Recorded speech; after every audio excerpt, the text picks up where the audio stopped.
नमस्कार आणि जय महाराष्ट्र। आपण पुन्हा एकदा महाराष्ट्राचे मुख्यमंत्री उद्धव ठाकरे यांच्याशी गप्पा मारणार आहोत। आतापर्यंत आपण सामनाच्या माध्यमातून माननीय मुख्यमंत्र्यांच्या किंवा शिवसेना पक्षप्रमुखांच्या अनेक मुलाखती घेतल्या आणि त्या मुलाखतींना आपण अनेक विशेषणे दिली। बेधडक मुलाखत, रोखठोक मुलाखत किंवा धडाकेबाज मुलाखत, तोफखाना मुलाखत। पण आजची मुलाखत आहे त्या मुलाखतीचं विशेषण आम्ही असं लावलंय अभिनंदन मुलाखत। धन्यवाद। कारण महाराष्ट्रामध्ये महाविकास आघाडी सरकारचं नेतृत्व करताना मुख्यमंत्र्यांना 1 वर्षाचा कालखंड लोटला आणि आघाडीचं सरकार 1 वर्ष अशा प्रकारे यशस्वीपणे अनेक संकटांशी मुकाबला करत उद्धव ठाकरे यांनी चालवला हा एक चमत्कार आहे आणि त्या चमत्काराला नमस्कार करणं हे आज संपूर्ण देश आपलं कर्तव्य मानतोय। कारण अख्ख्या देशामध्ये या सरकारकडे लक्ष होतं की हे सरकार कशा प्रकारे चालेल, या सरकारचं नेतृत्व जे उद्धव ठाकरे करतायत ते कशा प्रकारे महाराष्ट्र आणि सरकारला पुढे नेतील।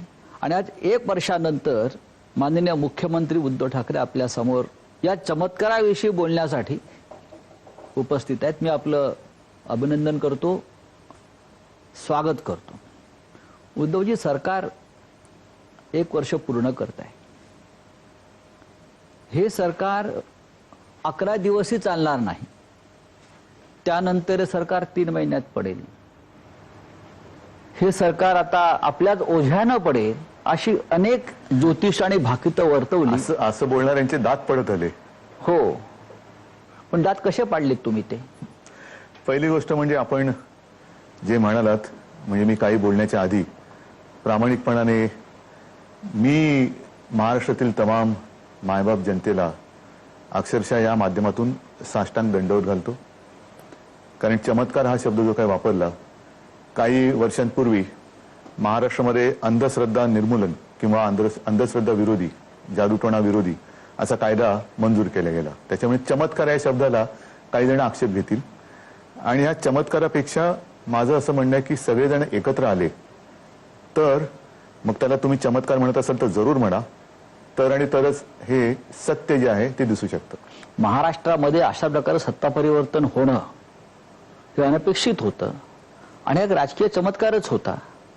त्यावेळेला संपूर्ण देश अचंबित झाला, या अर्थाने मी चमत्कार म्हणतो। बरोबर आहे तुमचं म्हणणं। मी जी सुरुवात केली होती ती मायबाप जनतेपासून, कारण त्यांचा आशीर्वाद, भरभक्कम आशीर्वाद, प्रेम आणि विश्वास, कारण अशा या राजकीय घडामोडी घडतात पण त्या प्रत्येक घडामोडीच्या मागे जनता असतेच असं नाही। आपण पाहिलं असेल किंवा आज तोच हा दिवस आहे, 1 वर्षापूर्वीचा जर का डोळ्यासमोर आणला तर शिवतीर्थ फुलून गेलं होतं, आनंदाने ओसंडून वाहत होतं। काही जणांना असं वाटलं की जनमताच्या विरुद्ध हे झालं, पण तसं जर असतं तर शिवाजी पार्कवरती, शिवतीर्थावरती तेव्हा कोणी फिरकलंही नसतं। साहजिकच आहे, हे सगळं घडवणं हे फार कठीण होतं। आपण त्यातले साक्षीदार आहात, एक महत्त्वाचे घटक आहात। तिन्ही पक्ष एकत्र येताना मुळामध्ये हे पक्ष एकत्र येऊ शकणार नाही असा काही जणांचा एक कयास होता आणि तो कयास त्यांना वाटत होतं की बरोबर येईल आणि शिवसेना आपल्या मागे फरफटतच येईल, तिला यावंच लागेल, तिच्याशिवाय ती करूच शकत नाही काही, असं ज्यांचा समज होता तो आपण फोल ठरवला। आणि याच्यामध्ये नक्कीच काँग्रेस, मग त्या सोनिया जी आहेत, राष्ट्रवादी शरद पवार जी आहेत, त्यांनी सुद्धा एक नाही म्हटलं तरी राजकीय धाडस दाखवलं आणि विश्वास दाखवला। उद्धवजी, प्रयत्न 1 वर्षामध्ये सरकार अस्थिर करण्याचे पूर्णपणे अपयशी ठरले आणि सरकार भक्कमपणे उभं आहे। पण आज आपण सरकारचं अभिनंदन करत असताना किंवा बोलत असताना बाहेर पुन्हा एकदा सरकारवर दबाव आणण्यासाठी, कसला दबाव? ईडी सारख्या ज्या संस्था आहेत त्या केंद्र सरकारच्या हातामध्ये आहेत, त्या महाविकास आघाडीच्या आमदारांवर धाडी घालून दहशतवाद आणि दडपशाही करतायत, जेणेकरून आमदारांनी गुडघे टेकावेत। म्हणजे हे तुम्ही कसं काय, म्हणजे अशा प्रकारे जर होत मला जेव्हा आव्हान मिळतं तेव्हा मला जास्त स्फूर्ती येते। कारण नाही म्हटलं तरी एक गोष्ट लोक विसरतात की या महाराष्ट्राच्या मातीमध्ये जो चमत्कार म्हणालात, तो चमत्कार महाराष्ट्राच्या मातीत आहे, तेज आहे। महाराष्ट्रावरती अनेक संकट आली, आपत्त्या आल्या, भले भले अंगावरती आले, पण काय झालं हे जसं मी माझ्या दसऱ्याच्या भाषणात बोललो होतो, माझ्या आजोबांच्या पहिल्या मेळाव्याच्या भाषणाचा एक संदर्भ दिला होता की महाराष्ट्र हा मेल्या आईचं दूध प्यालेलं नाही, वाघाची औलाद आहे. आणि तिच्या वाटेला जर का कोणी जाईल किंवा महाराष्ट्राला कोणी डिवचेल तर काय होतं याचे इतिहासात दाखले आहेत. भविष्यात पाहायचे असतील तर पाहायला मिळतील. आणि ही अशी संकट अंगावर घेत परतवून त्यांचा खात्मा करत महाराष्ट्र पुढे जात राहिला. महाराष्ट्र कधी थांबला नाही, महाराष्ट्र कधी थांबणार नाही. कोणी किती आडवे आले तरी त्या आडवे येणाऱ्यांना आडवं करून महाराष्ट्र पुढे जाईल. म्हणून माझं म्हणणं आहे, आव्हानांना जर आव्हान देऊन जर हे तुम्ही सूडचक्र करत असाल तर सूडचक्रामध्ये आम्हाला जायची इच्छा नाही. कारण तुमच्या सूडचक्राला आम्ही म्हणता ना हिंदुत्ववादी, तर मग ठीक आहे, सूडचक्र तुमच्याकडे, आमच्याकडे सुदर्शन चक्र आहे, आमच्याकडे पण चक्र आहे, आम्ही मागे लावू शकतो.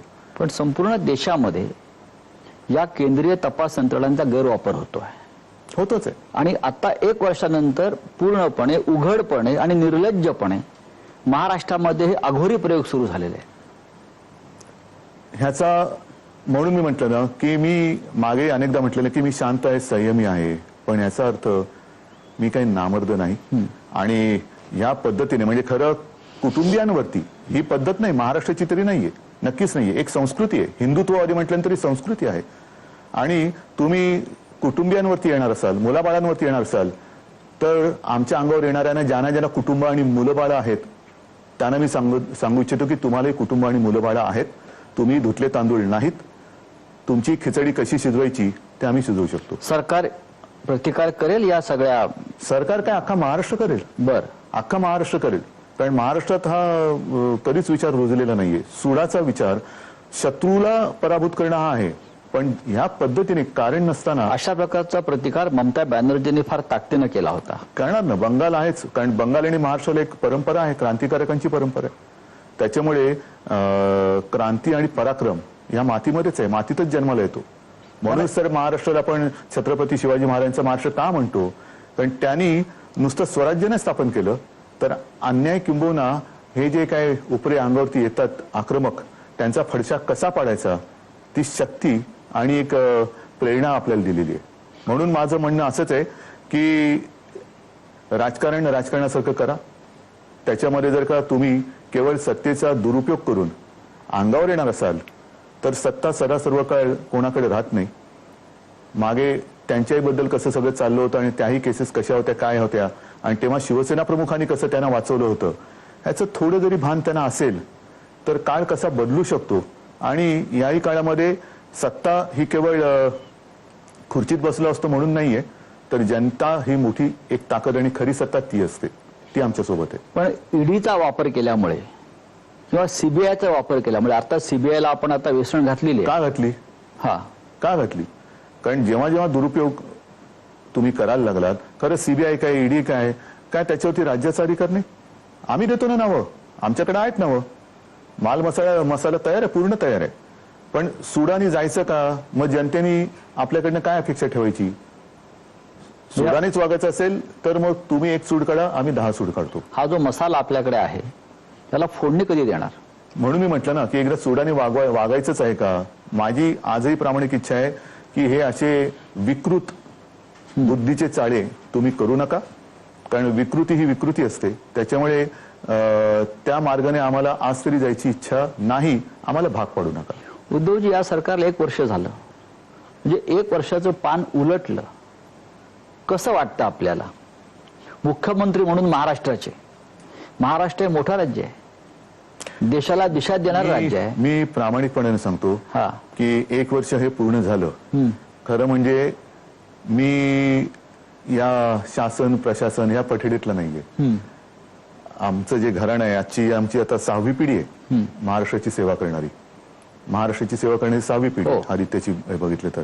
आणि त्या पिढीवरती एक संस्कार आहेत, नक्कीच आहेत.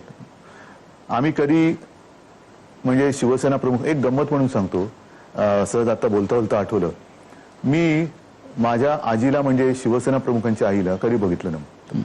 पण माझे आजोबा सांगायचे आणि बाळासाहेब सांगायचे, आपण ऐकलं असेल की त्यांना त्या आजीला असं वाटायचं की आपल्या मुलाने गव्हर्नमेंट सर्वंट व्हावं. Government servant. माझ्या आजीच्या मुलाने गव्हर्नमेंट स्थापन केलं स्थापन आणि केलं. तिचा नातू गव्हर्नमेंट चालवतोय. तर हा असा एक योगायोग असतो. परंतु आम्ही सरकार बिरकार एक ठीक आहे, जे काय आहोत ते सगळ्यांच्या समोर आहे, ते काय पुन्हा पुन्हा ते पुनरावृत्ती करण्याची गरज नाही. एका आव्हानात्मक परिस्थितीत मला ही भूमिका जबाबदारी स्वीकारावी लागली. अनुभवाचा म्हणजे प्रशासनाचा अनुभव नाही, काही नाही. महापालिका अनेक वर्ष शिवसेनेच्या ताब्यात असल्यानंतर केवळ मुंबईचे महापौर निवडून आल्यानंतर त्यांचं अभिनंदन करायला मी महापालिकेच्या सभागृहात जातो. पण प्रशासनावर मान ठोकल्याशिवाय राज्य चालवता येत नाही. सांगतो ना. आणि मी कामकाजाला सुरुवात केल्यानंतर आणि त्याच्यात हे करोनासारखं जवळपास 100 वर्षानंतर आलेलं महाभयानक संकट, याच्यामध्ये माझ्या तिन्ही पक्षाच्या सहकार्यांनी आणि जे समर्थक आहेत, मग ते बच्चू कडू आहेत सगळेच, त्यांनी जे सहकार्य मला केले आणि समजून उमजून आम्ही जो काय कारभार करतो आहोत, एक एकजिन्सीपणा जो काय आलेला आहे, त्याच्यामुळे तर हे शक्य झालंच. पण विशेष म्हणजे प्रशासन म्हटल्यानंतर सगळे सचिव मंडळी आली. आता काही काही सचिवांची माझी महापालिकेच्या माध्यमातून किंवा कधी अशी भेट व्हायची प्रेझेंटेशनच्या वेळेला. सगळेच सचिव काय माझ्या परिचयाचे नव्हते, काही जण मला भेटले नव्हते. पण त्या सगळ्यांनी पहिल्या दिवसापासून जी एक सहकार्याची भूमिका घेतली आणि त्यांच्या मनात एक असं होतं की आता वातावरण मोकळं झालं, चांगलं झालं, आता कामाला लागूया. आणि ते जे काही सहकार्य करतायत तेही फार महत्वाचं आहे. संपूर्ण राज्यातली प्रशासनाची यंत्रणा आहे, पोलीस आहेत, महसूल आहे, सगळेच या सगळ्यांचं सहकार्य लाभतंय. म्हणून विनासायास हे 1 वर्ष पार पडलं आणि मला आत्मविश्वास आहे की पुढची सुद्धा 4 तर नक्कीच आम्ही पार करूच करू. पुढचं जनता आहेच. जसं मगाशी म्हटलं की महाराष्ट्रासारख्या राज्याचा आपण मुख्यमंत्री आहात. हे राज्य नेहमी देशाला दिशा देणारं, मार्गदर्शन करणारं, प्रेरणा देणार आहे. या राज्याचं मुख्यमंत्री पद स्वीकारताना आपल्या मराठी भाषेत जर आपण म्हणतो लय भारी वाटतं का? लय भारी आहे, नक्कीच आहे. हा, पण तसं दडपण काय माझ्यावर कधी आलं नाही. याचं कारण सत्ता उपभोगली नसली तरी सत्ता जवळून पाहत आलो. आसपासचे सगळे मग ते बंदोबस्तापासून सगळं हे शिवसेना प्रमुखांमुळे हे पहिल्यापासून पाहत आलो. साधारणतः ही सत्ता काय आहे जवळून पाहत आलेलो आहे. त्याच्यामुळे दडपण असं कधी आलं नाही. तुमच्या जीवनात वर्षभरात काय बदल झाला? वर्षभरामध्ये एक मोठा बदल झाला. तो मी माझ्या शिवसैनिकांपासून भेटीसाठी थोडासा दुरावलो. प्रत्यक्ष भेटी. आणि त्याला कारण केवळ मुख्यमंत्री पद नाहीये, साहजिकच आहे. करोना हे जे काही लावून बसलोय आपण, माझी कुटुंब माझी जबाबदारी, त्याच्यामुळे सगळ्यांच्याच गाठीभेटी ह्या थांबल्या होत्या. पण गेल्या काही दिवसापासून मी पुन्हा प्रथम माझ्या पदाधिकाऱ्यांना भेटायला तर सुरुवात केलेली आहे. आणि हळूहळू कारण जर का मी एकदम सगळं ओपन केलं, उघड केलं, तर मला त्यांच्याही जीवाची काळजी आहे. ते उत्साहात येतात. महाराष्ट्राचे मुख्यमंत्री म्हणून जसं मगाशी आपल्याला विचारला प्रश्न मी की आपल्या जीवनात काय बदल झाला, पण महाराष्ट्राने एक असा मुख्यमंत्री पाहिला गेल्या वर्षभरामध्ये की महाराष्ट्राचा मुख्यमंत्री हा स्वतः ड्रायव्हिंग करत मंत्रालयात किंवा सह्याद्रीवर किंवा वर्षावर जातो. हे चित्र महाराष्ट्रात पंढरपूरला आपण गेलात, इतका 7-8 तासाचा जास्त प्रवास करत, ड्रायव्हिंग करत, हे चित्र कधी महाराष्ट्रानं पाहिलं नव्हतं. हे चित्र तसं प्रेरणादायी आहे, तसं गमतीचं सुद्धा आहे. आणि मुख्यमंत्र्यांचे पाय जमिनीवर आहेत हे दाखवणार आहे. जमिनीवरती आहेत, क्लच वरती आहे, ब्रेक वरती आहे, एक्सिलेटर वरती पण आहे आणि हातामध्ये स्टेरिंग पण आहे. तर ड्रायव्हिंग तुम्ही का करताय अजूनही? त्याची सुरुवात म्हणजे काय आता सुरुवात नाही केली. अनेक वर्ष मी गाडी चालवतो. मुख्यमंत्री आहात म्हणून सांगतो. त्याच्यानंतर हे करोनाचे एक संकट आलं. साहजिकच आहे, थोडस एक अंतर ठेवा, गाडीमध्ये जास्त माणसं नको. मग मी म्हटलं आता माझे सरकारी चालक आहेत, त्यांना पण किती आपण दडपून ठेवायचं, बंधनं ठेवायची, मग प्रत्येक वेळेला त्यांची टेस्ट करा. तर त्यावेळेला ही सुरुवात केली आणि आता ती कंटिन्यू आहे. पण असं काय नाही की मी गाडी चालवतच राहीन. ठीक आहे, जेव्हा मला वाटेल तेव्हा मी परत. मुख्यमंत्री आणि मुख्यमंत्री पद हे जे काही त्याला काय म्हणायचं प्रभावळ किंवा असं काय नाहीये. मुख्यमंत्री हा माणूसच असतो. बरं, पंतप्रधान हे माणूसच असतो. फक्त आपल्यातली माणुसकी घालू नये, जाऊ देऊ नये, हे ज्यांनी त्यांनी पाहिलं तुम्ही पाहिजे. आता ज्या या- दिवशी मुख्यमंत्र्यातली पंतप्रधानातली हो. सगळ्यातली माणुसकी मरेल त्या दिवशी तो पंतप्रधान किंवा मुख्यमंत्री कामाचा नाही. नक्कीच. आणि आपली परंपरा आहे ठाकरे कुटुंबाची आणि महाराष्ट्राची, माणुसकी ही राजकारणापेक्षा श्रेष्ठ आपण नाहीतर मानत आलो. राजकारण करायचं कोणासाठी? होय. म्हणजे तुम्ही या काळामध्ये जसं ड्रायव्हिंगच्या विषय अनेक बाबतीत आपण पाहतो की आत्मनिर्भरच झालेला आहात सगळ्या बाबतीत. पण महाराष्ट्र आत्मनिर्भर कधी होणार? कारण मी असं पाहतोय गेल्या वर्षभरामध्ये आपलं सरकार आल्यापासून केंद्राचं आपल्याला अजिबात सहकार्य मिळत नाहीये. अनेक बाबतीत आपली कोंडी होते आहे, आर्थिक कोंडी होते आहे किंवा इतर बाबतीत कोंडी होते आहे. हे राज्य नीट चालू नये अशा प्रकारची धोरणं आणि भूमिका केंद्रातून घेतल्या जात आहेत. महाराष्ट्राला आत्मनिर्भरता शिकण्याची गरज नाही, पण प्रधानमंत्र्यांचा संदेश आत्मनिर्भर व्हा. मग महाराष्ट्र आत्मनिर्भर कधी होणार? महाराष्ट्र ठामपणाने एक एक पाऊल पुढे टाकत हा. चाललेला आहे, हो. नक्कीच टाकतोय. हो. केंद्र आणि राज्य खरं जे मी मगाशी म्हटलं की माणुसकी मरता कामा नये. बरं. त्या ठीक आहे, कोणी आज पंतप्रधान असेल, उद्या दुसरा असेल, कोणी आज मुख्यमंत्री आहे, उद्या दुसरा असेल, पण आपण मुळामध्ये इथे का बसलेलो आहे? इकडे पक्ष भेद विसरून, कारण तुम्ही शपथ घेताना सर्वांना समान असा तुम्ही न्याय दिला पाहिजे. तो जर न देता तुम्ही त्याच्यात पक्षपात करत असाल तर मग मात्र तुम्ही त्या खुर्चीत बसायच्या लायकीचे नाहीत. आणि मला असं वाटतं की ह्या सर्व अत्यंत कठीण काळामध्ये महाराष्ट्राने जे काही काम केलेलं आहे ते या 28 तारखेला आम्ही जनतेसमोर ठेवतो. एक नाही म्हटलं तरी एक पुस्तकच झालेलं आहे. आपण काल प्रधानमंत्र्यांना पण सांगितलं की महाराष्ट्रानं करोना काळामध्ये केलेल्या कामाची जंत्री आपण प्रधानमंत्र्यांना दिलेली आहे. हो, त्यात महाराष्ट्र आघाडीवर आहे. नक्कीच आहे. मला मी इतर देशातली माहिती त्यांनी काय- विशेषतः जो बिल्ला आपण लावला हो. आहे, माझे कुटुंब माझी जबाबदारी, ही देशात नव्हे तर जगामध्ये सुद्धा ही संकल्पना फार नवीन आहे आणि ती महाराष्ट्रात यशस्वी होते. मला तेच सांगायचंय की मगाशी जे म्हटलं ना की सर्वांनी खूप सहकार्य केलं. अगदी ही मोहीम राबवण्यामध्ये आपले डॉक्टर्स आहेत, आरोग्य कर्मचारी आहेत, आशा, अंगणवाडी सेविका, त्याच्यानंतर महसूल यंत्रणा, पोलीस यंत्रणा, स्वयंसेवी संस्था, सगळ्यांचं एवढं अमाप ह्याच्यामध्ये योगदान आहे की साधा विचार करा. आपल्या घरी काही काही ठिकाणी 2दा-3दा ही टीम गेलेली आहे. आणि उंच बिल्डिंग असेल, लिफ्ट नसेल तर वरती जाऊन विचारपूस करायची, पुन्हा त्याच्यामध्ये कोण कोरोनाग्रस्त असेल का, काय असेल का. या मोहिमेतून जो माझा हेतू होता की एक तर जनजागृती करणं, महाराष्ट्राच्या आरोग्याची एक तपासणी चौकशी करणं, आणि ज्याला आपण एक हेल्थ मॅप म्हणतो की कसं आहे महाराष्ट्राचं आरोग्य कसं आहे. त्याच्यात आता बहुतेकांनी जी माहिती दिलेली स्वतःहून, त्याच्यात ज्याला आपण सहव्याधी म्हणतो, कोमॉर्बिडिटी, त्या कोणाकोणाला आहेत, मग कार्डियक प्रॉब्लेम कोणाला आहे, डायबिटीस कोणाला आहे, कॅन्सर कोणाला आहे, इतर व्याधी कोणाला आहेत, किडनीचे विकार कोणाला आहेत, हे सगळं आता आपल्याकडे नोट झालं. तुम्ही हे फार व्यवस्थित जनतेला सांगताय, पण हे जेव्हा तुम्ही सांगता फेसबुक लाईव्ह मधून किंवा समाज माध्यमातून, इतर माध्यमातून, तेव्हा तुमच्यावर एक टीका होते विरोधी पक्षाकडून सातत्यानं. नाही, माझं वाक्य अर्धवट तोडलं. मी तुम्हाला सांगितलं ना की किडनी विकार असेल, अमुक विकार, सगळ्याचे विकारच राहिले, पण डोक्याचे विकार त्याच्यात घ्यायचे राहिले. मग डोक्याचे विकारांवर आता ते टीका करत असेल त्याला मी काय करू? कारण त्यांचं असं म्हणणं आहे की महाराष्ट्राचे मुख्यमंत्री फक्त हात धुवा सांगण्यापलीकडे काय करत आहे. ठीक आहे, हात धुतो आहे, जास्त अंगावर आलं तर हात धुवून मागे लागेल. Very good.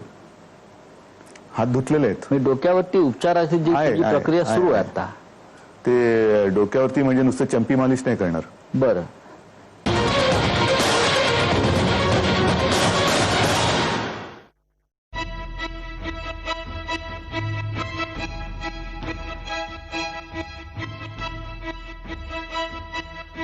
तुम्ही घराबाहेर पडताय, न मास्कचं भान, न सोशल डिस्टन्सिंगची काळजी. सावधान. अशातच कोरोनाची दुसरी लाट पोहोचते आहे. कसं जपाल स्वतःला ते जाणून घ्या टार्गेट कोरोना या कार्यक्रमात. टार्गेट कोरोना सोमवार ते शुक्रवार रात्री 7:56 जय महाराष्ट्रवर.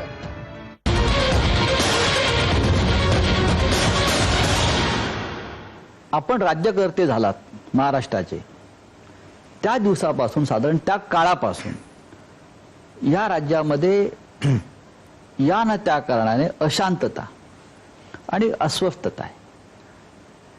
जसं आपण मगाशी म्हटलं, करोनाचं संकट आलं, त्या संकटामुळे संपूर्ण राज्यामध्ये जनतेमध्ये एक मानसिक अशांतता आहे.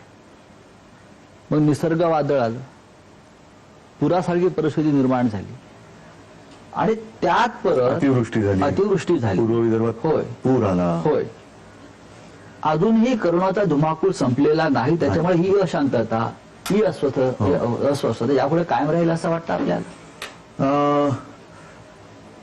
जर का 2 मिनिटं थोडस करोनाच्या बाबतीत विषयांतर किंवा हे होणार नसेल तर मी सांगेन हा. की साधारणतः 1918 साली फ्लूची साथ आलेली, त्याला स्पॅनिश फ्लू म्हणतात. हो. आणि त्यात सुद्धा मला नीट अजून मी माहिती काढतोय, पण 2-2.5 वर्ष ती साथ राहिली होती जगभर. आणि आपल्या देशामध्ये साधारणतः 1 कोटीच्या आसपास जनता मृत्युमुखी पडली होती.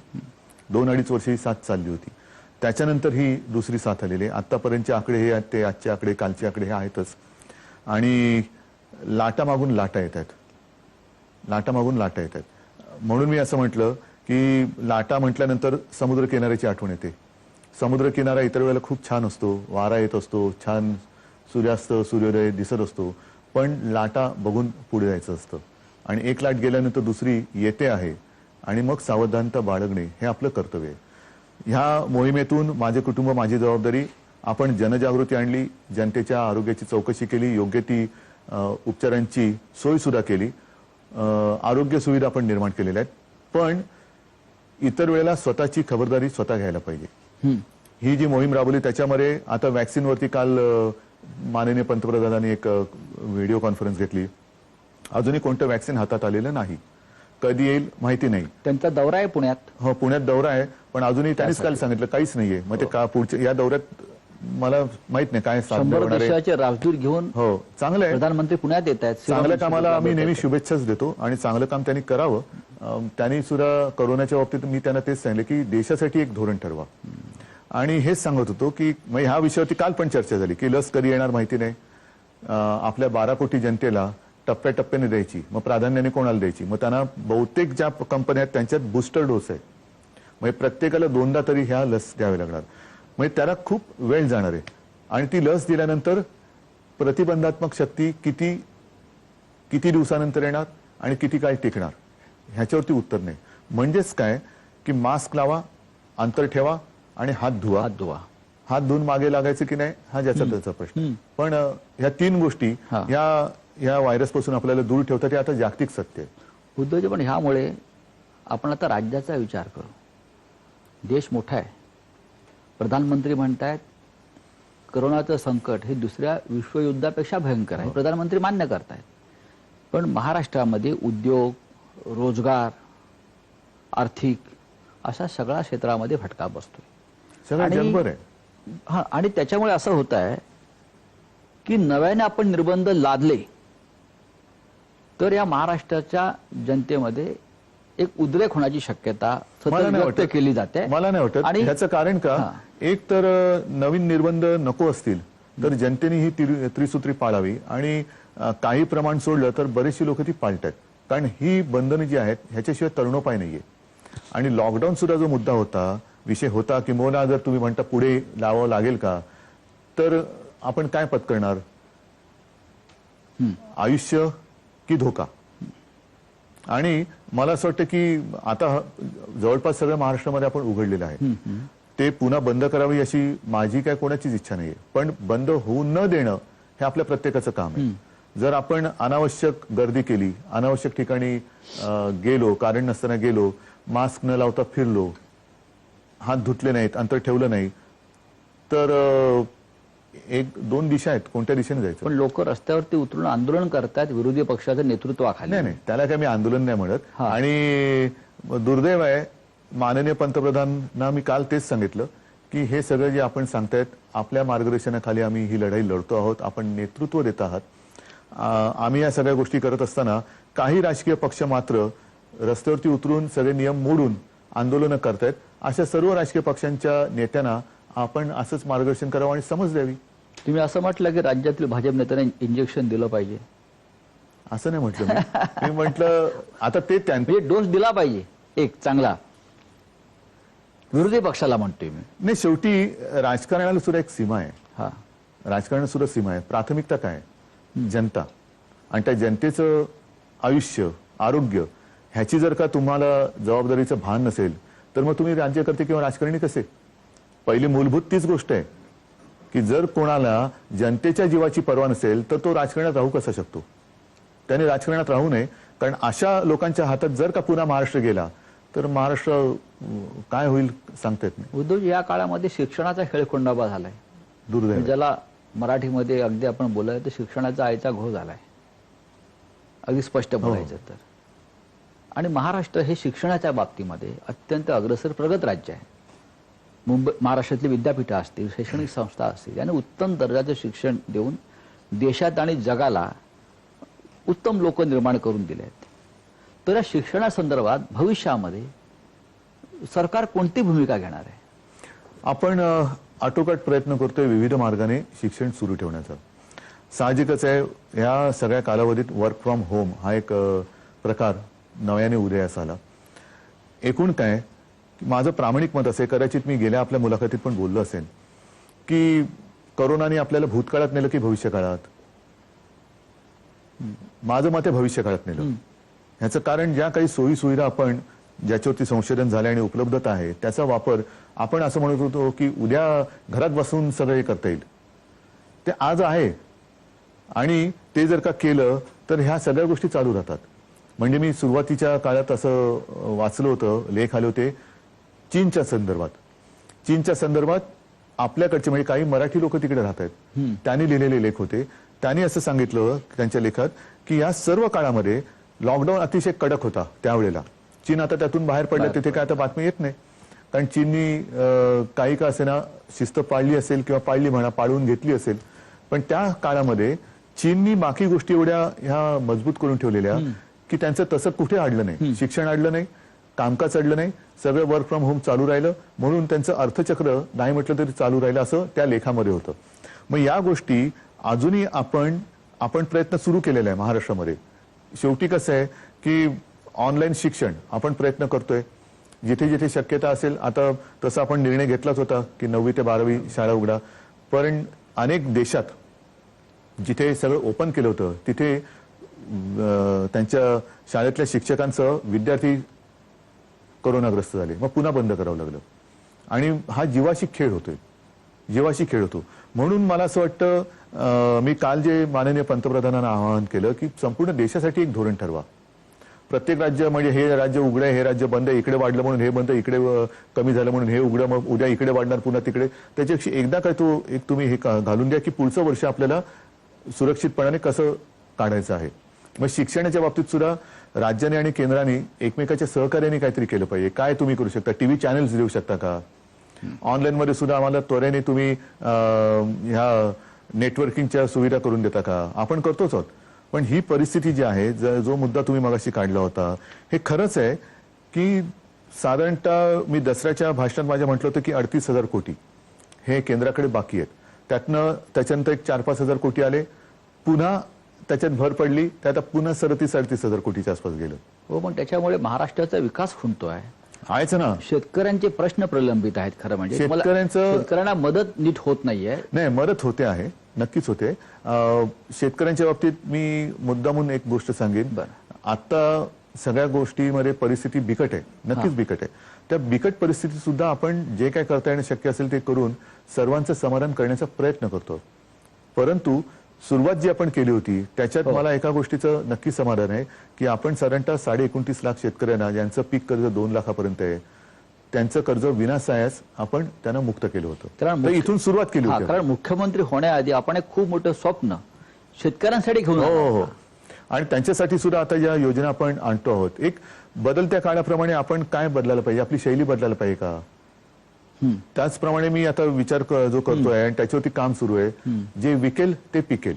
हो, म्हणजे काय की ज्याला बाजारपेठ आहे तेच पिकवा, ज्याला मागणी आहे तेच पिकवा. बाजारपेठ कशी निर्माण करणार? बाजारपेठेसाठी सुद्धा ह्या सगळी ती मोठी योजना आहे, ती योजना आहे. आणि त्या योजनेला आपण आता अंतिम स्वरूप आपण जवळपास आणलेलं आहे की ज्याला मागणी आहे का, कोणत्या याला मागणी आहे, मग ते कुठे चांगलं तयार होतं, मग साधारणतः शेतकऱ्यांना एकत्र करून त्यांची गटशेती किंवा असं काही करता येईल का, मग त्यांना कोणत्या दर्जाचं पीक ज्याला मागणी आहे तसंच त्याला बी बियाणं द्यायचं, कोणत्या हवामानात ते होतं, कोणत्या जमिनीत ते होतं, असं करत तो एक एक विभागवर ते करायचं आणि मात्र त्याला मार्केटिंगची सुद्धा बाजारपेठेची सुद्धा सुविधा उपलब्ध करून द्यायची. तर ह्या सगळ्या गोष्टीवरती विचार चालू आहे.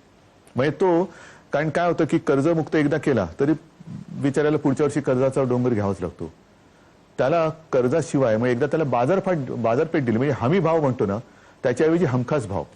उद्योग आणि रोजगार हे अत्यंत दोन महत्वाचे विषय महाराष्ट्रामध्ये नाही तर अख्ख्या देशामध्ये आहेत. हो.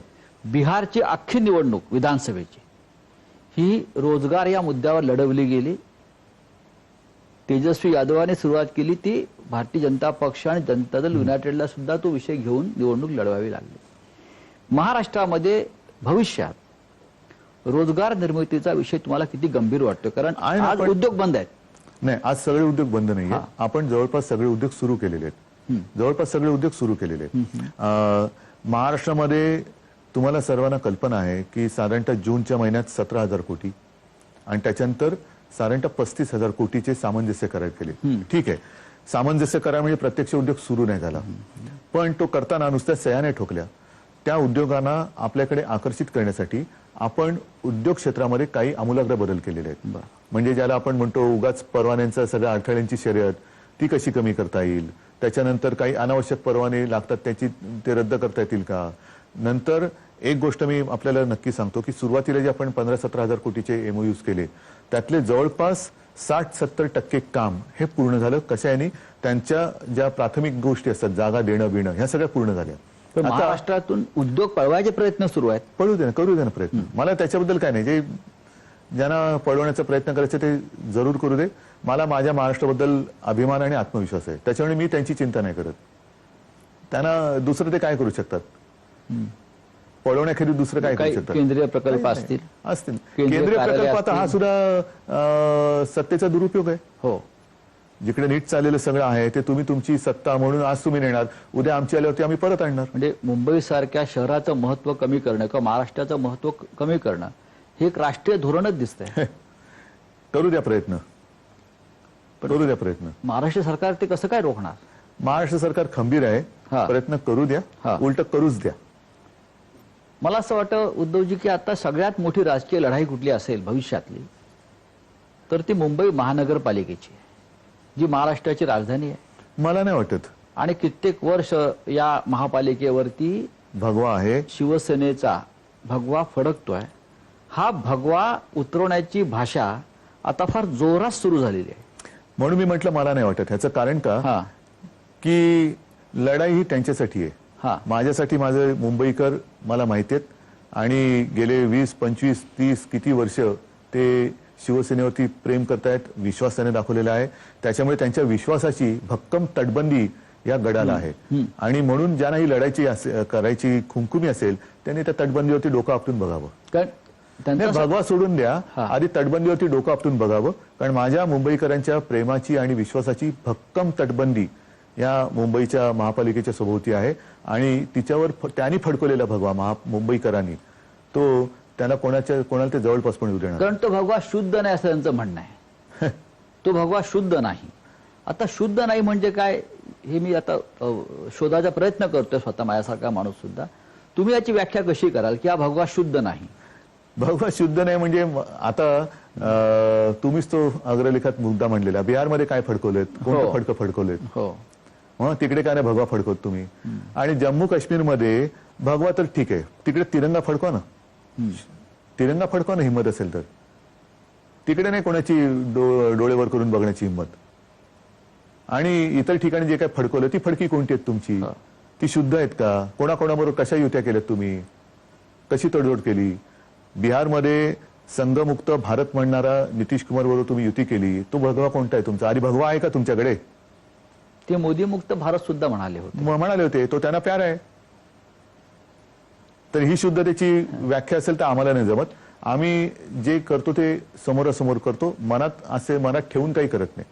उद्धवजी गेल्या वर्षभरामध्ये महाराष्ट्रात आणि देशात 3 मुद्दे गाजले त्यातला पहिला, आणि त्याच्यावर चर्चाही खूप झाली, सुशांत सिंग राजपूतचा विषय फार गाजला. म्हणजे सीबीआय लादलं त्यासाठी आपल्यावरती, आणि आज तो सगळा विषय बिहार इलेक्शन नंतर शांत संपला. याकडे तुम्ही कसं पाहता? मी त्यांच्याकडे काय म्हणू, मी करुण नजरेने बघतो. बरं. कारण ज्यांना प्रेताच्या टाळूवरचं लोणी विकण्याची गरज लागते ते राजकारणात राहण्याच्या लायकीचे नाहीयेत. कारण हे दुर्दैवाने त्याच्या एका तरुणाचा जीव गेला. हो. त्या गेलेल्या जीवाचं तुम्ही राजकारण करता. किती हीन पातळीवरती जातात, किती हीन पातळीवर. हे विकृतपेक्षाही घाणेरडं राजकारण आहे. म्हणजे ज्याला मर्द म्हणतो तो मर्दासारखा लढतो. तुम्ही एक दुर्दैवी जीव गेला, त्या गेलेल्या जीवावरती राजकारण करता. त्याच्यावरती तुमच्या शेकोट्या पेटून तुम्ही रोट्या भाजता. ही तुमची लायकी, ही तुमची अवकात. दुसरा मुद्दा म्हणजे ती अभिनेत्री जी एक आहे, ते सोडून मला त्या बोलायचं नाही. हा, तर मुंबईची बदनामी मला त्या अशा विषयावरती बोलायला मला वेळ पण नाहीये. हो. म्हणजे हा मुंबईकरांचा अपमान आहे, आणि अशा तिन्ही वर्णन केलेल्या मुंबईवरती तुम्ही भगवा फडकवताय. मी तेच विचारतो हा, आपल्याला. ते सोडून द्या. बर. आणि तिसरा महत्वाचा मुद्दा म्हणजे महाराष्ट्रामध्ये असा ओरड आहे झाली या निमित्तानं की महाराष्ट्रामध्ये अभिव्यक्ती स्वातंत्र्यावरती बंधनं लादली, बापरे हल्ले झाले, बापरे. महाराष्ट्रामध्ये आणीबाणी सदृश्य परिस्थिती आहे. हे एका टीव्ही अँकरच्या निमित्तानं एक हे ते- सगळे विषय निर्माण झाले. पुण्यप्रसून वाजपेयी हा. पत्रकार होते, होय. सध्या कुठे असतात? त्यांच्या सुद्धा स्वातंत्र्यावरती हल्ला करून त्यांना बाहेर काढलं असं नाही मला म्हणतात वाटतंय. असं. अशी खूप मोठी यादीमध्ये आली होती. हा. तर त्याचा आधी अंदाज घेऊ आपण. त्याच्या मागे कोणती यंत्रणा लावा, आणि ते का कुठे गेली ती लोक, त्यांच्यावरती काय काय झालं लावा. त्या सगळ्या याच्या मागे सीबीआय लावा. या पत्रकारांवरती का हल्ले झाले अभिव्यक्ती स्वातंत्र्यावरती, आणि त्यांनी कोणी केले ते हल्ले, आणि त्यांचे तुम्ही काय काय केलं, कसं केलं, लावा त्याच्या मागे, त्या याच्या मागे सीबीआय. एका मराठी उद्योजकाचा मृत्यू झाला संशयास्पदरित्या, आणि त्याची चौकशी करणं नाही, हे हे संतापजनक कसं आहे. काय अभिव्यक्ती स्वातंत्र्य म्हणजे महाराष्ट्रामध्ये मराठी माणसांनी उभंच राहायचं नाही, हा. उद्योगधंदे करायचे नाहीत. उपरे येणार, त्याला फसवणार, त्याच्या छाताडावरती नाचणार, आणि त्यांच्या या दुष्कृत्यामुळे त्यांनी जर का आत्महत्या केली, आणि त्या आत्महत्येच्या त्यांनी जी काही टिप्पण केलेलं आहे त्याच्यात ज्यांची नावं असतील त्यांची चौकशी करायची नाही, ती दाबून टाकायची, आणि पुन्हा काढली तर त्याच्याबद्दल बोलणाऱ्यांच्या मागे तुम्ही ईडी लावायची. म्हणजे हा मराठी महाराष्ट्रामध्ये गाडून त्याच्यावरती तुम्ही नाचणार, आणि ते आम्ही सहन करू उघड्या डोळ्यांनी, हे नाही होणार. पण तुम्ही ते स्वातंत्र्य मानता का? अभिव्यक्ती स्वातंत्र्य हा जो प्रकार आहे, अभिव्यक्ती स्वातंत्र्य जरूर आहे, हा, असायला पाहिजे, असावं. पण अभिव्यक्ती स्वातंत्र्य म्हणजे मी पुन्हा एकदा म्हणतो, सतत कदाचित माझ्या बोलण्यामध्ये विकृती हा कारण शब्द येईल. तुमच्यावर सुद्धा हल्ले झाले, तुमच्या कुटुंबावर अशा प्रकारे हल्ले हो, झाले. म्हणून मी म्हटलं ना की ज्यांना ज्यांना कुटुंब आहेत, हा, ज्यांना ज्यांना मुलं बाळं आहेत, त्यांनी आरशात बघावं की तुम्हालाही मुलं बाळं आहेत, तुम्हालाही कुटुंब आहेत. ही वेळ उद्या तुमच्यावरही आणण्याची वेळ आमच्यावरती आणू नका, कारण तुम्ही सुद्धा धुतले तांदूळ नाही आहात. जर मागे लागलो तर मग त्या विकृत पातळीवरती मला जायचं नाहीये. महाराष्ट्र आहे, राजकारण करा, ठीक आहे, विचाराने हरवा तुम्ही. विचार संपतात तेव्हा विकृती येते. हे विचार संपल्याचं लक्षण आहे. अनेकदा असं दिसतं सध्या वर्षभरात देशात हे चित्र दुर्मिळ आहे खरं म्हणजे अशा वेळेला, की एक बहुमताचं सरकार काम करत असताना राजभवनामध्ये एक पॅरलल समांतर सरकार चालू आहे, आणि जाऊ दे, करू दे त्यांना मजा काय. आणि ते अनेक लोक आपले प्रश्न घेऊन राजभवनात जातात, आणि राज्यपाल अधिक सक्रिय झालेले दिसतात. जाऊ दे, करू दे. हे संघ राज्यामध्ये किंवा घटनेच्या चौकटीमध्ये मुळामध्ये एक कितपत गोष्ट योग्य अशी वाटतं? आहे की ह्या काही गोष्टी ज्या आहेत त्याच्यावरती चर्चा आता देशभर होण्याची गरज आहे. हा, ज्या वेळेला आम्ही म्हणजे मी तर आयुष्यात पहिल्यांदाच शपथ घेतली मुख्यमंत्री पदाची, आणि त्याच्यामध्ये सर्वांना समान वागणूक देऊ हा एक मुद्दा त्या चर्चेतला महत्वाचा मुद्दा आहे. मी तर सरळ सरळ राजकीय पक्षाचाच आहे. माझ्या शिवसेना पक्षाचा मी पक्षप्रमुख आहे. मी तर राजकारणातलाच आहे. पण मुख्यमंत्री म्हटल्यानंतर मला मी समानतेने वागलं पाहिजे. हो, तसंच राज्यपाल असतील, राष्ट्रपती असतील, यांच्याकडनं सुद्धा ती अपेक्षा का ठेवू नये. आणि मग मुळामध्ये कोणत्याही पक्षाचा, राजकीय पक्षाचा कार्यकर्ता हा ह्या पदावरती बसू शकतो का, बसायला हवा का? एक समान धागा याच्यात असा आहे की राज्यपाल आणि भारतीय जनता पक्ष दोघांचाही एकच आरोप आपल्यावरती आहे, तो म्हणजे तुम्ही हिंदुत्व सोडलंय का. हिंदुत्व सोडायला ते काय धोतर आहे? हिंदुत्व सोडणं म्हणजे काय? हम्म, धोतर नाहीये ते. हम्म, ते अंगामध्ये धमन्यांमध्ये असायला लागतं. हम्म. असं धमन्यांमध्ये भिनलेली गोष्ट अशी नाही सोडू शकत. मंदिरं उघडण्याच्या निमित्तानं हा विषय सुरुवातीला आला. आपण आता मंदिरं उघडलेली आहात, पण मंदिरं उघडणं आणि हिंदुत्व याचा काही संबंध आहे का? मी शिवसेना प्रमुखांचं आणि माझ्या आजोबांचं हिंदुत्व मानतो. जे शिवसेना प्रमुख म्हणायचे की मला देवळात घंटा बडवणारा हिंदू नाही नकोय, मला अतिरेक्यानं बडवणारा हिंदू पाहिजे. आणि ते त्यांनी 92-93 साली करून दाखवलं. बरोबर आहे. बाबरी पाडली गेली, त्याचं सुद्धा मी म्हणेन श्रेय घेण्याची कोणाची हिंमत नव्हती, ते शिवसेना प्रमुखांनी केलं. राम मंदिर सर्व ताकदीने सरकार आल्यानंतर बनवण्याची तुमची हिंमत नव्हती, ते कोर्टाच्या निकालामुळे तिकडे होते. राम मंदिर हे कोणी राजकीय पक्षाने त्याची हे घेऊ नये, श्रेय घेऊ नये, कारण तो न्यायालयाने दिलेला निकाल आहे, सरकारने नाही ठरवलेलं. मग हिंदुत्व म्हणजे काय? काय हिंदुत्व म्हणजे काय? पूजा अर्चा करणं आणि घंटा वाजवणं, थाळ्या बडवणं, त्यांनी करोना नाही जात. हे सिद्ध झालेलं आहे. हे सिद्ध झाले. तर उगाच कोणत्याही धर्माच्या आडून तुम्ही राजकारण करू नका. हिंदुत्व शिकवण्याच्या भानगडीत आम्हाला पडू नका. पहिलं या देशातलं स्वराज्य भगव्याचं हे छत्रपती शिवाजी महाराजांनी स्थापलं. त्याच्यामुळे निदान महाराष्ट्राच्या मातीला तरी हिंदुत्व आणि ते तुमचं हिंदुत्व दलालांचं हे शिकवायच्या भानगडीत पडू नका. लव जिहादचा एक नवीन विषय समोर आलाय आणि अनेक लव जिहाद राजकारणात का नसावं? असायला पाहिजे. ते लव चाललं जिहाद मध्ये झालं. नाही, राजकारणात का नसावं म्हणजे त्याचं राजकारण नाही. लव जिहादचं राजकारण भाग वेगळा. बरं. पण लव जिहाद म्हणजे काय? मुस्लिम युवकांनी हिंदू मुलीशी लग्न करायचं, त्याला त्यांचा विरोध आहे. मग तुमची मुफ्ती मोहम्मद बरोबर युती कशी चालली? मेहबूबा मुफ्ती बरोबर कशी चालली? तेव्हा मुफ्ती पण होते ना. मेहबूबा मुफ्ती बरोबर कशी चालली? नितीश कुमार बरोबर कशी चालली? चंद्रबाबू बरोबर कशी चालली? बरोबर. इतर ज्या ज्या युत्या तुम्ही केल्या त्या, मग त्याच्यामध्ये भिन्न विचाराचे पक्ष तुम्ही एकत्र युती चालते, हे लव जिहाद नाही. आणि काम संस्कृती त्यांना तुम्ही मारायला बघता, संपवायला बघता. गोधळा दंगलीनंतर रामविलास पासवान केंद्रीय मंत्रिपदाचा राजीनामा दिला होता. त्यांना तुम्ही डोक्यावर घेऊन नसलात. हे राजकीय लव जिहाद नाही. आणि वापरून पुन्हा सोडून देणं, मग तलाक केलाच ना तुम्ही राजकारणात सुद्धा. पण महाराष्ट्रामध्ये लव जिहादचा विषय आहे का? आणि कायदा करा अशी भाजपची मागणी आहे. कारण उत्तर प्रदेश, हरियाणा, माझं काय म्हणणं मध्य प्रदेश, जरूर प्रत्येक गोष्टीबद्दल तुम्ही सांगा, आम्ही येस सर करून कायदा करतो. पण तो करताना मी अनेकदा बोललेलो आहे, आजही परत सांगतो की तुम्ही गोवंश हत्याबंदीचा कायदा काश्मीर ते कन्याकुमारी, आता काश्मीरचं सगळं बंधन उठवलेत ना तुम्ही, गोव्यात करा, तुमचं सरकार आहे. गोवंश हत्याबंदी इतरत्र करा, तुमच्या ईशान्येवरतली राज्य आहेत तिथे करा. गोवंश हत्याबंदी का नाही करत? गोवंश हत्याबंदी तिकडे करा, इथे जिथे जिथे आजही चालू आहे सगळ्या गोष्टी. तुम्ही केरळामध्ये किंवा इतर जिथे मला कल्पना आहे जिथे जिथे अजूनही ह्या गोष्टी चालू असतील तिकडे हा मुद्दा निवडणुकीचा करायचा आणि निवडणूक लढायची.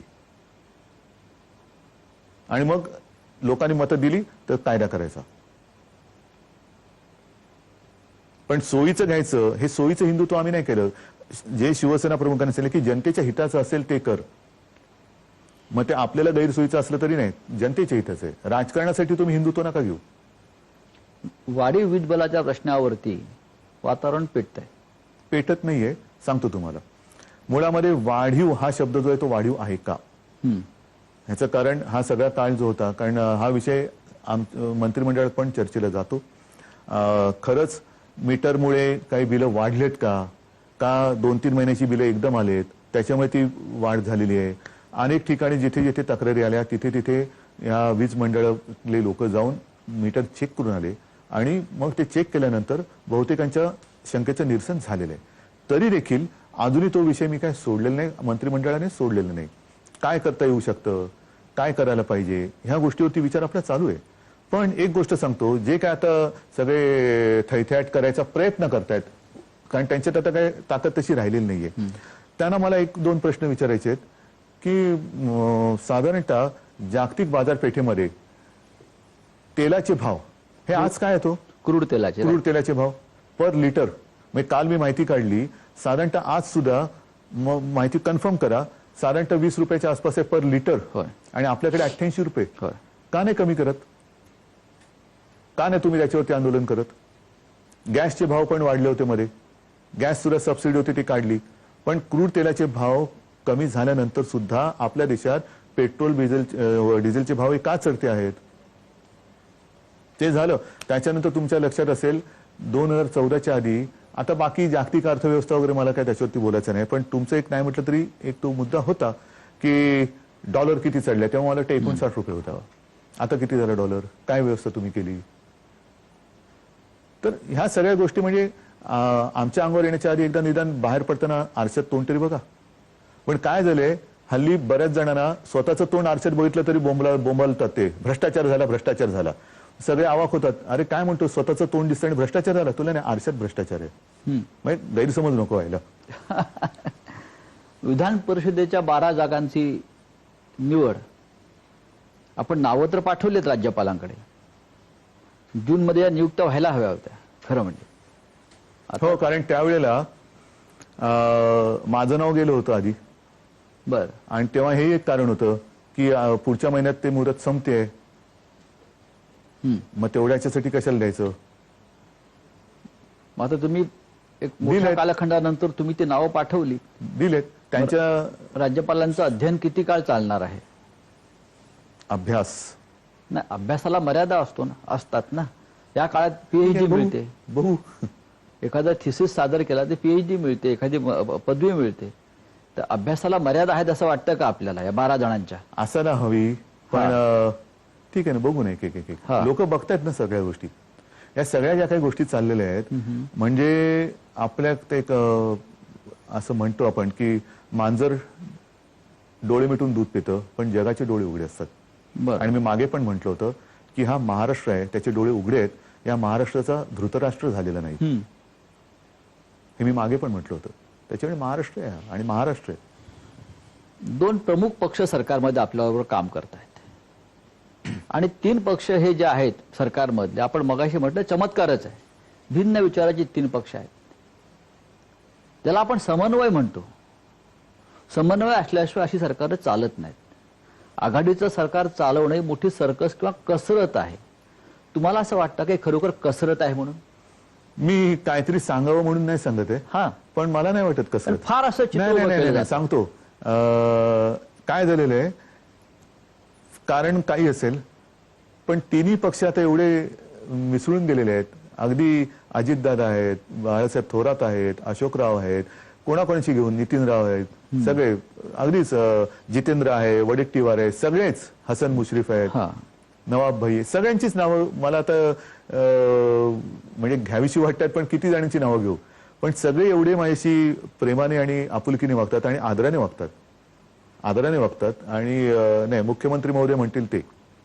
तर मला आश्चर्य वाटतं की काही वेळेला कॅबिनेटमध्ये मी बघत असतो की अरे मला अनुभव नाही तरी मी बसलोय, सगळे लोक कालपर्यंत आपण एकमेकाच्या विरोधात होतो, पण आज ज्या आपुलकीने वागतायत, आदराने वागतायत, म्हणजे कॅबिनेटच्या परफॉर्मन्सवर तुम्ही खुश आहात?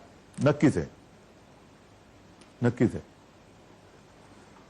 फार समजून सगळेजण छान वागतायत आणि अतिशय चांगले चाललेले. शरद पवार हे या देशातले, राज्यातले, त्यांना 80 वर्ष पूर्ण होत आहेत आता. हो, म्हणजे प्रदीर्घ काळ त्यांचा अनुभव, प्रदीर्घ काळ त्यांचं मार्गदर्शन सुद्धा सरकारला आहे. त्यांच्याविषयी भाजपच्या नेत्यांनी सांगितलं, जेव्हा ते आपल्याला काही गोष्टी सांगतात, की ते अत्यंत कमी उंचीचे नेते आहेत, त्यांची कुवतच नाही, ते लोकनेतेच नाही. जाऊ दे, अशा लोकांच्या ह्या प्रतिक्रिया देणाऱ्या लोकांबद्दल बोलायची सुद्धा गरज नाही वाटत मला. म्हणजे त्यांचं कोणी काय सिरियसली नाही, ऐकू पण नाही, अशा ती लोक आहेत. नाही, हा महाराष्ट्राचा सुद्धा आपल्या नेत्यांचा मान्य, पण बोलणाऱ्याची लायकी काय आहे? कोणी काही बोलेल आणि काही ऐकायचं आणि काही बोलायचं, कशाला वेळ घालवायचा आपण? पुढल्या 4 वर्षातल्या आपल्या योजना काय आहेत? 1 वर्ष निघून गेलं या सगळ्या संकटात, आणि पुढली 4 वर्ष ही अत्यंत महत्वाची आहेत.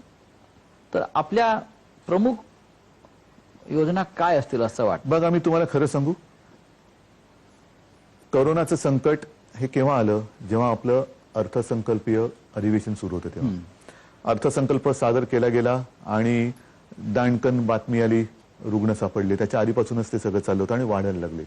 तिथून हळूवार आपण लॉकडाऊन करायला सुरुवात केली आणि त्यातल्या बऱ्याचशा योजना ह्या आपल्याला बाजूला ठेवाव्या लागल्या. आता त्या योजना, त्याच्यानंतर आता या अर्थसंकल्पात मांडण्याच्या योजना, त्याच्यानंतर एकूण आर्थिक परिस्थिती ह्या बघून एक एक योजना आपल्याला आखत आखत पुढे जावं लागेल. पण मला असं वाटतं मगाशी तुम्ही जे बोललात तो फार महत्वाचा शब्द आहे, आत्मनिर्भर. आणि तेवढी ताकद महाराष्ट्रात नक्कीच आहे. म्हणजे महाराष्ट्रामध्ये लॉकडाऊनच्या काळात सुद्धा एवढे 1000 कोटी गुंतवणूक येते आहे, आली आहे, हे मोठं अभिमानाचं काम आहे, कौतुकास्पद आहे. आणि ते केवळ माझ्या एकट्याचं किंवा माझ्या सरकारचं असं मी म्हणत नाहीये, ही महाराष्ट्राची प्रतिमा आहे. आणि ती प्रतिमा हे जे काय मध्ये मध्ये उठवळपणा करणार आहेत ना, पाकव्याप्त वगैरे बोलणारे, ह्यांनी किती जरी त्याच्यावरती चिखलफेक करण्याचा प्रयत्न केला तरी तो महाराष्ट्र हा जनतेच्या मनातून पुसला जाऊ शकत नाही. असे किती उपरे नाचले तरी ती महाराष्ट्राची ओळख ते काय पुसू शकत नाही. तर हा महाराष्ट्राचा नाही म्हटलं तरी एक मोठा मी म्हणेन विश्वासाचा जो भाग आहे तो घेऊन महाराष्ट्राला स्वतःच्या पायावरती जो उभा आहे तो देशात तर असाही आहे, पण आणखीन तो जगाच्या पातळीवरती त्याची तुलना व्हावी अशा एका उंचीवरती महाराष्ट्र आपल्याला न्यायचं आहे. आपल्या निमित्तानं मंत्रालयावरती भगवा फडकलेला आहे, पण महाराष्ट्राचे मुख्यमंत्री मंत्रालयात जात नाही, ते कधी जाणार? महाराष्ट्राचे मुख्यमंत्री आता सुद्धा जाऊ शकतात. पण एक महत्वाचा मुद्दा सांगतो, शेवटी कामं होणं, एका ठिकाणी जाऊन बसणं म्हणजे सर्व काही नाहीये.